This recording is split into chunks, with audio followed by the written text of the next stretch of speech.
ਉਹਨੇ ਕਿਹਾ ਮਾਪੇ ਦੇਸੀ ਪੁੱਤ ਪਰਦੇਸੀ, ਸਦਰਾਂ ਦੇ ਜਗਰਾਤੇ, ਰੁਲ ਕੇ ਰਹਿਣ ਨਸੀਬ ਨਾ ਹੋਵੇ, ਵਾਹ ਕੁਦਰਤ ਦੇ ਖਾਤੇ। ਸੱਜਣੋ ਬੇਲੀਓ, ਅੱਜ ਆਪਾਂ ਤੁਹਾਨੂੰ ਦਿਖਾਉਣਾ ਹੈ ਸਰੀਆ ਬਣਦਾ। ਤੇ ਹੁਣ ਆਪਾਂ ਪਹੁੰਚ ਗਏ ਹਾਂ ਸਰੀਆ ਮਿਲ ਦੇ ਵਿੱਚ, ਤੇ ਸਰੀਆ ਹੁਣ ਸ਼ੁਰੂ ਕਰਦੇ ਆ। ਇਹ ਇੱਥੋਂ ਸ਼ੁਰੂ ਹੋਣਾ ਜੇ, ਤੇ ਥੋੜੀ ਦੇਰ ਤੋਂ ਬਾਅਦ ਸਾਰਾ ਨਿਜ਼ਾਮ ਭਰਾਵਾਂ ਨੂੰ ਦਿਖਾਵਾਂਗੇ।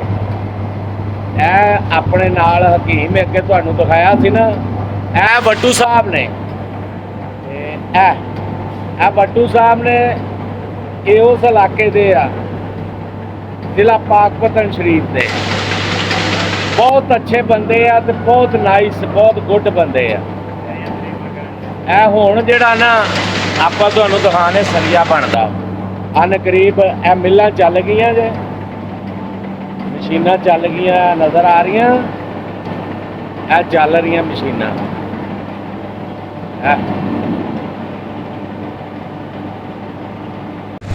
ਲੈ ਆ ਜਿੱਥੋਂ ਆਪਾਂ ਨੂੰ ਮਾਲ ਆਣਾ ਨਾ ਸ਼ੁਰੂ ਹੋ ਗਿਆ। ਇੱਥੋਂ ਥੋੜਾ ਜਿਹਾ ਤੁਹਾਨੂੰ ਜ਼ੂਮ ਕਰਕੇ ਦਿਖਾਉਂਦੇ ਆ। ਦੇਖੋ ਆ ਰਿਹਾ ਨਾ ਬਿਲਕੁਲ ਲਾਲ, ਇਹ ਪਿੱਛੇ ਬੰਦੇ ਖੜੇ ਹੋਏ ਆ ਸਾਰੇ। ਇਹ ਹੁਣ ਇੱਥੇ ਆਏਗਾ, ਕਟਾਈ ਹੋਏਗਾ ਤੇ ਫਿਰ ਸਾਡੇ ਕੋਲ ਆਏਗਾ।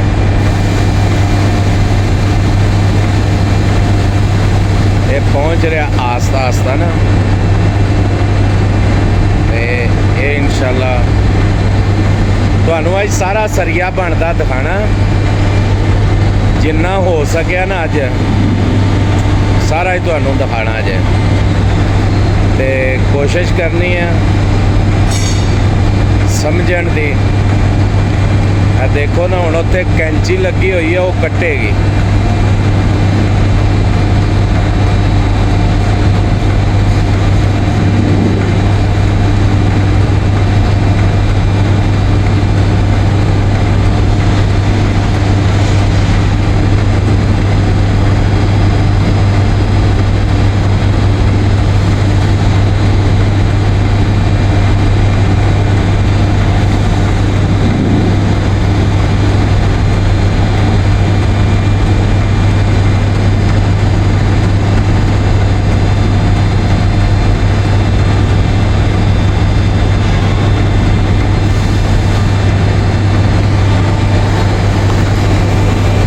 जी कैंटी ने कटाई शुरू करती है, कटिया गया, यह आ गया।